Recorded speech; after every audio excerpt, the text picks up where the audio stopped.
어떻게 이 오후 예배 자리까지 나오셨습니까? 제가 어제 저녁에 이제 설교 준비를 이제 하고 곰곰이 이제 자리에 앉아 있다가 생각이 든 게 있는데, 우리 성도님들이 오늘 목장 데이로 목장 모임 이제 모이게 되는데 너무 재미가 있어가지고 이 오후 예배 한 명도 안 계시면 어떡하지? 이런 생각을 좀 했었습니다. 참 오늘 하루 목장 데이로 지나면서 오전에는 은혜의 말씀을 듣고 하나님과 영적 교제를 하고, 또 우리가 성도들과 함께 교제하는 것, 사도신경에서 고백하는 그 성도의 교통함이 실천되었다라는 이 하루가 참 감사하고 귀하다 싶습니다. 목장 모임 마치시고 오시는 거 많이 아쉬우셨을 텐데 말씀을 잘 전해서 그 아쉬움을 잘 무마시켜 보도록 하겠습니다. 2002년 월드컵 때를 기억하십니까? 고전에 이제 목사님께서도 잠깐 언급하셨는데 그때 유학을 가셨다 이렇게 말씀을 하시더라고요. 저는 그때 중학교 2학년이었습니다. 2002년에 저는 중학생이었는데 참 이때 제 안에 어려움이 뭐였느냐면 중간고사 기간이었어요. 시험 공부는 해야 되고 근데 축구는 보고 싶고 참 이 안에 어려움이 있었습니다. 그때 참 웃긴 게 뭐냐면 요즘 같으면 상상도 못하겠지만 학원 수업이나 학교 수업 시간인데 수업을 하지 않고 다 같이 TV를 보면서 선생님과 학생이 한 마음이 돼서 응원하기도 하고 그랬었습니다. 우리나라가 월드컵 첫 승을 했죠. 첫 승을 하더니 이 토너먼트 16강에 진출을 하고 8강에 진출을 하고 4강에 진출을 했습니다. 얼마나 대단했습니까? 이제 한 번만 더 이기면 월드컵 결승입니다. 4강에서 만난 독일, 앞서서 이제 승부를 겨루었던 이탈리아나 스페인도 축구 강국이었지만 이 독일도 만만치 않았죠. 최종 스코어는 1대 0, 독일의 미하엘 발락 선수에게 한 골을 먹히고 지고 말았습니다. 저는 그날 하루 종일 울었습니다. 이 중학교 어린 마음에 다 기억하실지 모르겠지만 16강, 8강 계속 저희 나라는 이제 우리나라는 연장전을 했었거든요. 그것이 연장전까지만 가지 않았으면 체력적으로 충분했을 텐데 우리가 지지 않았을 텐데 또 기억나실지 모르겠지만 이 발락 선수한테 한 골을 먹힐 때 우리 이훈재 선수가 한 번 막았었습니다. 근데 이 막았던 이 공이 다시 발락 선수 발 앞에 떨어지지 않았다면 우리가 지지 않았을 텐데 억울하고 분하고 막 진 것이 서러워 가지고 하루 종일 울었던 그 기억이 있습니다. 그래서 저는 지금까지 이 위알 발락 선수를 별로 좋아하지 않습니다. 이처럼 이기는 것이 아니라 진다는 것은 우리를 기쁘게 하는 내용이 아닙니다. 내가 누군가에게 진다. 우리가 누군가에게 진다. 지는 것을 좋아하는 세상은 지는 걸 좋아하는 사람은 이 세상에 단 한 사람도 없겠지요. 정말 우리는 사소한 것 하나에도 지기를 싫어합니다. 제가 20대 초반에 여자친구를 2명 만났습니다. 오해하지 마십시오. 여자친구를 동시에 2명 만났다든지 20대 초반 기간에 2명의 여자친구가 있었다 이런 말이 아니라 여자인 사람, 그 친구가 2명 있었다는 말입니다. 근데 이 2명의 친구가 참 웃겨요. 이 2명의 친구 다 집안이 조금 넉넉하게 부유한 집에서 살았는데 이 한 친구가 명품 가방을 하나 사서 학교에 오면 이 며칠 지나지 않아서 그 다른 한 친구가 그 똑같은 브랜드의 다른 상품이든지 아니면 신상품의 가방을 사서 메고 오는 겁니다. 이 친구가 화장품을 사면 그 친구는 또 며칠 지나서 또 다른 한 친구가 화장품을, 또 한 친구가 구두를 사서 오면은 또 며칠 지나지 않아서 이 친구가 구두를 사와서 친구들 사이에서 그것을 드러내고 뽐내기 시작합니다. 가까이 지냈던 친구들이라면 이 둘의 관계가 굳이 입 밖으로 표현은 하지 않지만 서로 경쟁적이고 서로 그 관계 가운데에 상당히 이 친구들 안에서 소문이 나 있었던 이런 내용들이 있었습니다. 지기 싫다는 것이죠. 나 너에게 지기 싫어. 이 하나도, 이 물품 하나도, 이 화장품 립스틱 하나도 너한테 지기 싫다. 이것이 그 친구들 사이, 그 두 친구 마음 가운데에 있었던 것이죠. 같이 공부를 하던 친구가 나보다 더 좋은 대학에 가면 왠지 진 것만 같아서 진심으로 박수 쳐주기가 어렵습니다. 같이 회사에 입사했던 입사 동기가 나보다 먼저 승진이라도 하게 되면 축하해줘야 마땅한데 왠지 진 것 같아서 진심으로 축하해주기가 어렵습니다. 내 친구가 이제 내 친구의 결혼 상대가 내 결혼 상대보다 외모적으로 잘나고 또 물질적으로 조금 부유하고 신혼집이 이제 같이 살게 될 신혼집이 서로 간에 비교가 되기 시작하면 마음이 쓰라리기 시작합니다. 어떤 사람이 말하기를 저는 승부에 연연하지 않습니다. 승패가 다가 아닙니다. 저도 괜찮습니다라고 말한다면 그것은 결과 자체보다는 그것이 무엇이든지 간에 저도 이겨도 상관없는 내용이기 때문일 것입니다. 그러니까 애당초 이기고 지고를 논할 필요도 없이 그다지 중요한 것이 아니었다라는 것이죠. 이기고 싶은 것이 사람의 본성입니다. 가르쳐 주지 않아도 우리 자녀를 키워보신 부모님들 아실 겁니다. 얼마나 이 아이들이 어릴 때부터 부모를 이겨먹으려고 애를 씁니까? 그런데 부모님이 저 주시는 것이죠. 뭐 자식 이긴다고 돈이 생깁니까? 떡이 생깁니까? 그냥 저 주는 것이죠. 이렇게 인간의 기본 본성이 이기고 싶어 하는 것인데 인생의 사소한 것까지도 지는 것보다는 이기고 싶은 것이 우리들의 마음인데 이러한 우리의 본성과 마음이 신앙생활이라는 곳에 내려오게 되면 신앙생활이라는 곳에 접목되면 어떻게 됩니까?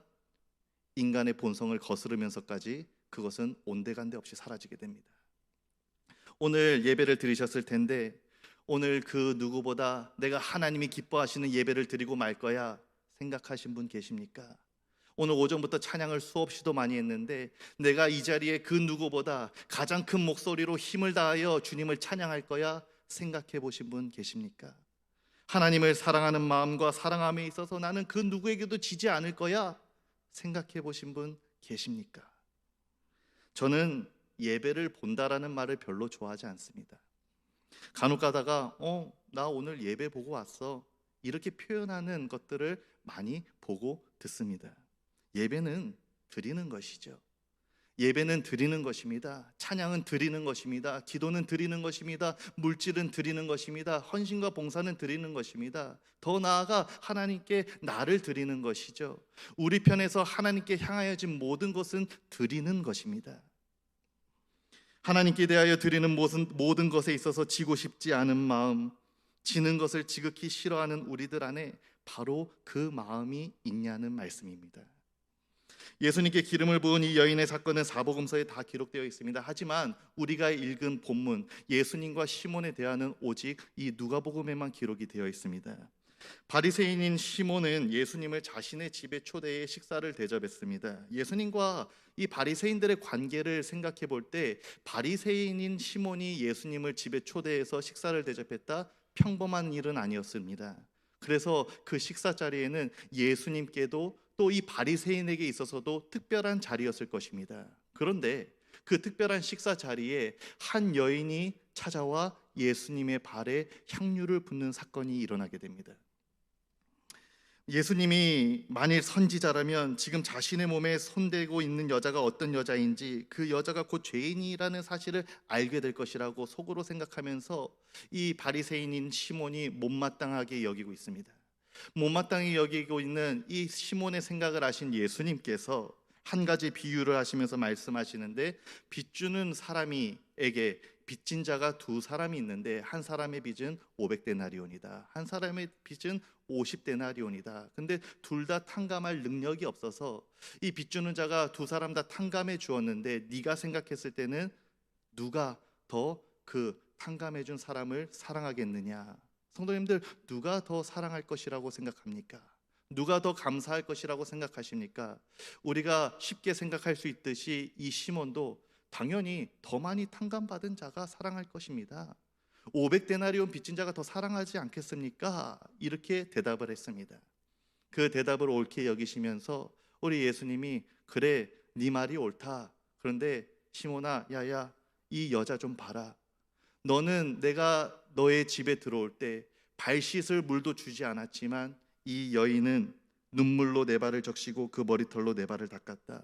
너는 내게 입맞추지 아니하였지만 이 네가 보고 있는 이 여인은 내가 들어온 그 순간부터 지금까지 발에 입맞추기를 그치지 않고 있다. 너는 내 머리에 감람유도 붓지 아니하였으나 그녀는 값비싼 향유를 내 발에 붓고 있다. 그리고 예수님이 마지막에 47절에서 이렇게 말씀하셨습니다. 누가복음 7장 47절 말씀을 다 같이 읽어보겠습니다. 시작.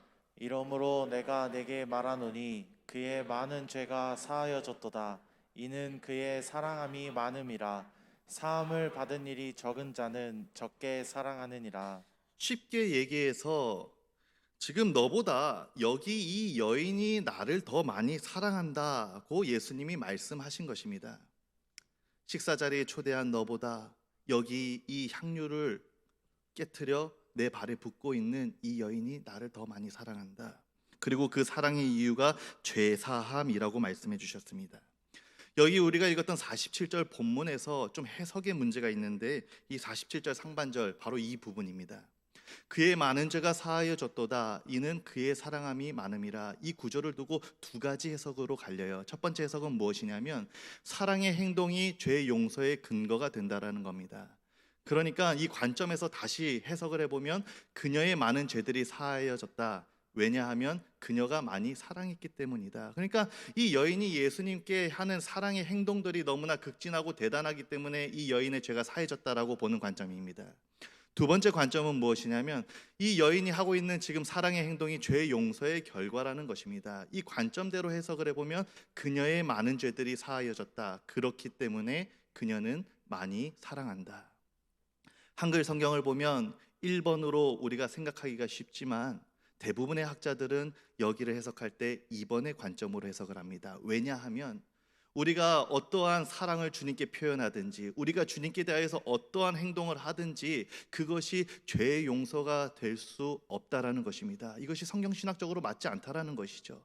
또 앞서서 예수님이 말씀하신 그 빚진 자에 대한 비유나 그리고 47절 하반절에 적은 사함을 받은 것이 적은 자가 더 적게 사랑한다라는 그 예수님의 결론과 문맥적으로 그 내용이 이어지지 않기 때문에 2번을 채택하고 있는 것이죠. 정리하자면 지금 이 여인이 예수님께 이렇게 사랑의 행동을 할 수 있는 이유는 죄의 사함을 받았기 때문에 그 사랑과 은혜에 대해 감사하기 때문이라는 것입니다. 반면에 바리새인은 용서받을 것이 없는 사람입니다. 정말로 그 바리새인이 용서받을 것이 없는 것이 아니라 이 바리새인은 스스로 의롭다 여기는 자들이기 때문에 용서함에 대한 필요성을 느끼지 못하고 당연히 용서함의 필요성을 느끼지 못하기 때문에 용서하심에 대한 인식이 있을 수도 없고 용서하심에 대한 인식이 없기 때문에 당연히 그에게는 감사와 주님을 향한 사랑이 있을 수가 없다라는 것입니다. 찰스 스펄전 목사님께서 이런 말씀을 하셨습니다. 스코틀랜드의 한 호수는 그 깊이가 주변의 산들의 높이와 일치한다는 말을 내가 들었다. 죄를 용서받은 것에 대한 감사의식이 깊은 만큼 용서하신 분에 대한 사랑의 높이도 높아지는 것이다. 그렇습니다. 로마서 5장 20절에 죄가 더한 곳에 은혜가 더욱 넘친다라는 말씀처럼 우리들이 내가 죄인임을 분명히 알고 그 죄를 사해 주신 값없는 그 은혜에 깊이 인식하게 될 때 우리는 주님을 사랑하기 시작할 수 있고 또 나아가 주님을 더 깊이 더 많이 사랑할 수 있는 것입니다. 그렇다면 자신의 죄에 대한 이 의식과 그 죄가 사해졌음에 감사의 깊이를 더했던 이 여인이 도대체 예수님께 어떤 사랑의 표현을 했길래 예수님께서 그가 나를 많이 사랑했다고 말씀해 주셨을까? 첫 번째로 이 여인은 주님께로 가까이 나아갔습니다. 바리새인의 집에 예수님이 계신다는 사실을 알았지만 이 여인이 바리새인의 집에 가는 것이 쉬운 일은 아니었을 것입니다. 왜냐하면 이 바리새인인 시몬의 말에 의하면 이 여인은 죄인이었기 때문입니다. 죄인과 밥을 먹는 것이나 집에 들이는 것이나 상종도 하지 않았던 그 당시 바리새인들의 모습을 이 여인이 모르지 않았을 텐데 그럼에도 불구하고 이 여인은 그 바리새인의 집에 들어갔고 예수님의 발 앞까지 나아갔습니다. 주님을 사랑하기에 주님이 계시다는 그곳으로 갈 수밖에 없었던 것입니다. 먼 발치에서 그냥 지켜보기만 하는 것으로는 주님을 향한 사랑이 너무나 뜨거워서 견딜 수가 없었기에 그 사랑이 그 여인으로 하여금 주님께로 가까이 나아가도록 만들었던 것입니다. 오늘 우리 안에 주님께로 더 가까이 나아가지 못하게 하는 것, 머뭇거리게 하는 것이 무엇이 있으십니까? 그것이 내 안에 있는 것이든 아니면 내 밖에 있는 것이든 그 어떤 것도 주님을 향한 우리의 발걸음은 멈출 수가 없는 것입니다.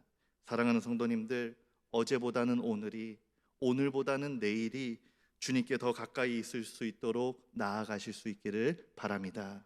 두 번째로 이 여인은 예수님께 어떠한 사랑의 모습이 보였는가? 모든 힘을 다해 사랑하였습니다.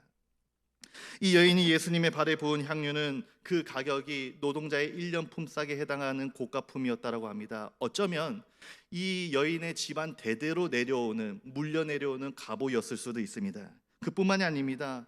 여인들에게 머리카락이란 얼마나 소중한 것입니까? 그런데 이 머리카락을 남성들 앞에서 풀어헤친다? 이것은 그 당시에 수치스러운 일로 여겨졌습니다. 그런데 아랑곳하지 않고 자신의 머리를 풀어헤치고 그 머리칼로 예수님의 발을 닦았던 이 여인의 모습, 자신의 최고의 것을 드리고 최선을 다해 정성을 다해 힘을 다해 예수님을 사랑한다고 표현했던 이 여인의 모습은 그녀가 예수님을 얼마나 깊이 사랑하는지를 우리에게 보여주고 있습니다. 사랑하는 성도님들, 남는 시간, 남는 물질, 남는 체력, 남는 마음, 내 필요와 나 자신을 먼저 채우고 나서 주님을 사랑하기보다는 내가 가진 최고의 것, 최상의 것, 온 마음과 정성을 다하여 주님을 사랑하실 수 있기를 바랍니다. 이 여인이 또 세 번째로 주님께 어떠한 사랑의 표현으로 모습으로 나아갔는가? 자랑치 않고 사랑하였습니다. 이 당시에는 귀한 손님이 집에 오면 머리에 기름을 부어주고 발라주는 것이 관습이었고 풍습이었고 또 관례였습니다. 그러나 이 여인은 예수님의 머리가 아닌 발에 그 값비싼 향유를 붓고 있습니다. 저 같으면 그 정도 값어치가 나가는 향유를 가지고 발에 쓰이는 것보다는 머리에 부어 쓰고 싶었을 것 같습니다. 그냥 머리에 붓는 것뿐만이 아니라 내가 지금 이 향유를 붓고 있다고 다른 사람들이 주목할 만큼 소리를 내면서 부었을 것 같습니다. 아마 이 여인도 꼭 드러내는 그것까지는 아니다 할지라도 자신에게 소중한 이 향유를 예수님의 발에 붓기보다는 머리에 붓고 싶었던 마음이 있었을 수도 있습니다. 그런데 이 여인은 도저히 그렇게 할 수가 없었습니다. 왜 그랬을까? 머리에 붓고 싶었을 마음이 있었을 법도 한데 왜 예수님의 발에 이 여인은 향유를 붓고 있었을까? 예수님을 보기 위해서 가까이 나아가기 위해서 이 집에 들어온 순간 이 여인의 눈에 예수님의 발이 보인 겁니다. 아무도 씻을 물을 주지 않아서 먼지투성이 흙투성이인 그 예수님의 발을 보는 순간 눈물을 흘릴 수밖에 없었고, 내게 값비싼 향유라 할지라도 머리에 붓는 것이 마땅함에도 불구하고 발에 부을 수밖에 없었던 이 여인, 충분히 자랑할 수도 있었는데 드러낼 수도 있었는데 드러나지 않게 예수님께만 집중하면서 사랑의 행동을 실천하였던 이 여인의 모습, 이 모습이 우리가 오늘 이 시간에 주님을 사랑하는 마음을 정비할 때 새겨야 할 모습이라고 생각합니다. 사랑하는 성도님들, 우리가 주님께 하는 모든 사랑의 행동, 교회에서 섬기는 것이나 산 가운데에서 정말로 그 말씀대로 순종하며 결단하며 나아가는 그 모든 것이나 이미도 먼저 주신 주님의 사랑에 대한 그 은혜에 대한 반응이어야 할 것입니다. 우리가 주님을 향해 무엇을 하든지 자랑할 것도 드러낼 것도 없음은 먼저 내게 주신 그 사랑이, 그 은혜가 내게 주게 하는 것보다 너무도 비교도 안 될 만큼 크기 때문입니다. 주님을 사랑하시되 나를 드러내지 말고 주님께만 집중하여 더욱더 많이 사랑하실 수 있기를 바랍니다. 마지막으로 이 여인이 주님을 어떻게 사랑하였는가? 멈추지 않고 사랑하였습니다. 멈추지 않고 사랑하였다.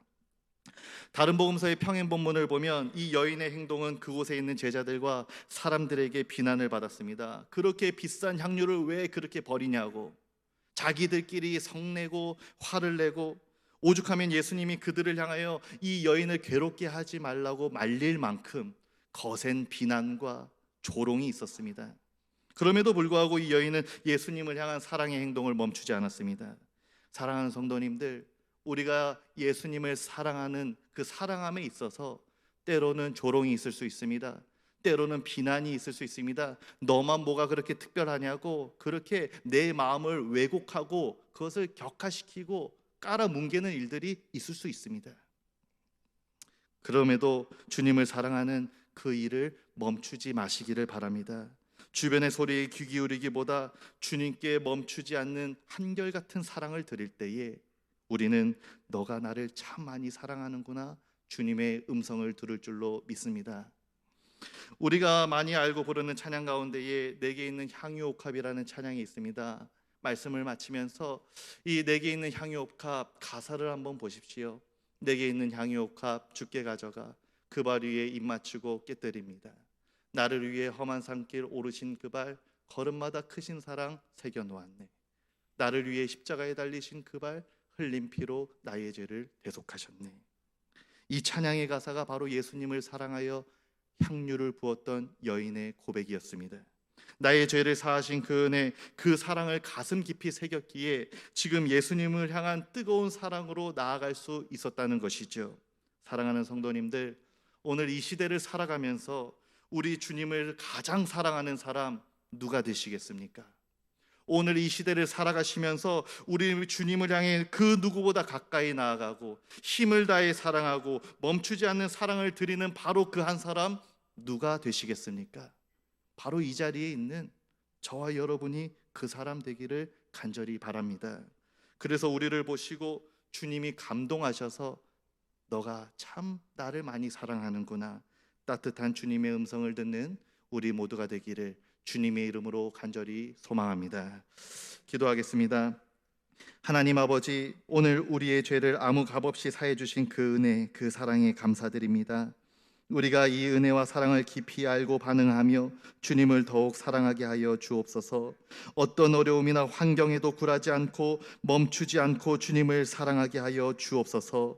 그래서 주님을 감동시키는 성도, 바로 우리 청함의 성도 되게 하시고 주님도 대단히 여겨주시며 인정하실 만한 그 뜨거운 사랑이 넘치는 교회, 바로 우리 청함교회 되게 하여 주옵소서. 예수님의 이름으로 기도드리옵나이다. 아멘.